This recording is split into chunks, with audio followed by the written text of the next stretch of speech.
Hey guys, during the upcoming economic collapse, this country very well may be placed under a national emergency. If this happens, we can almost be certain that President Barack Obama will enforce the crooked executive orders that allow him to sic FEMA onto all of our radio stations and TV networks. And they'll do this through the Amber Alert system and the National Emergency Broadcast System. If this happens, we can almost just see the propaganda that they're going to be spewing forthcoming to us about how great the s'mores are at Camp FEMA. See, we're going to need to be able to receive media from outside of this country.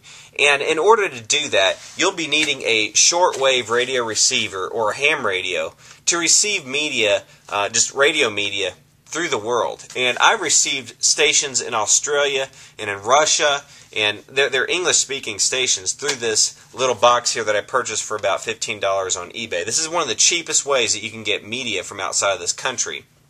If you want television, you need to be sure that you invest in a free-to-air satellite system, a 33-inch dish, and a KU LNB. You'll also need links like lingsat.com in my information box that you can scan in all the different satellites that are up there in orbit, and you'll know all their TP addresses and frequencies to receive great channels such as Al Jazeera News, Russian Times News, and Press TV. And these are great outside sources that the FCC has no regulation over, and the slimy tentacles of FEMA will never be able to touch. And I'll go ahead and show you my FTA satellite setup along with what Press TV looks like. And also I'll show you my dish that's outside of my home, and it has a motor on it so that I can scan in different satellites, and it automatically will move the satellite when I change the channel.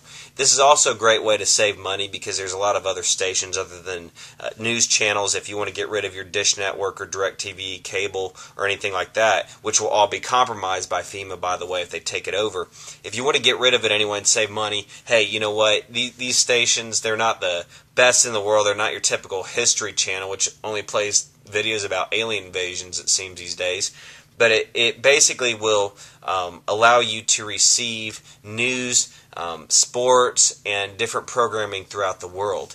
So without further ado, let me show you what I have set up. And you can run these off of solar panel and generators as well if there's a disruption in our power grid system. Alright guys, this is an example of a free-to-air television station. This is Press TV. This is a live network going on that the government has no rights to whatsoever. I'm not going to show you the full picture just because I don't want the copyright police to come and bust me for doing that, but there's the Press TV logo. You can see that it's running. This requires no subscription whatsoever, and the U.S. government, again, has absolutely no rights to these satellites whatsoever. FCC can't regulate them, and they can't shut them off during a national emergency. Alright, I'll show you outside. Alright guys, here's my satellite dish. It's a 33-inch free-to-air satellite, and I have a Envicom linear quad LNB on the front end of it. You don't need one that sophisticated. You could use a simple KU LNB. The linear quad allows you to get circular satellite reception as well, and there's just a few more stations up there. There's nothing really good on circular band. That's a band that things like DirecTV and Dish Network use, and we're not interested in that because the Fed can just take those away at any time. But anyhow, I have this on a little motor. The motor was about $60 or so. The dish was about $50 or so. The LNB that I have was about $50, but you can buy a real cheap one for around 10, 11 bucks on eBay. I have it on a stand on these cement blocks, and these were from Home Depot. I don't remember how much they were, maybe a couple bucks a pop, and I have them mounted in there. The stand was about $30 or so. So I think you could really get into the whole thing for, you know, under $200, $150, $200, depending on if you buy new or used. And you'll be receiving all types of television stations that the federal government can't touch. So you very well have unbiased news, especially if you're able to hook them up on some solar panels like I have. But I'll cover those in a later video. And you won't have to worry about any type of interference from the power grid or whatever they try to pull on you. So you'll still be able to receive news no matter what from anywhere in the world.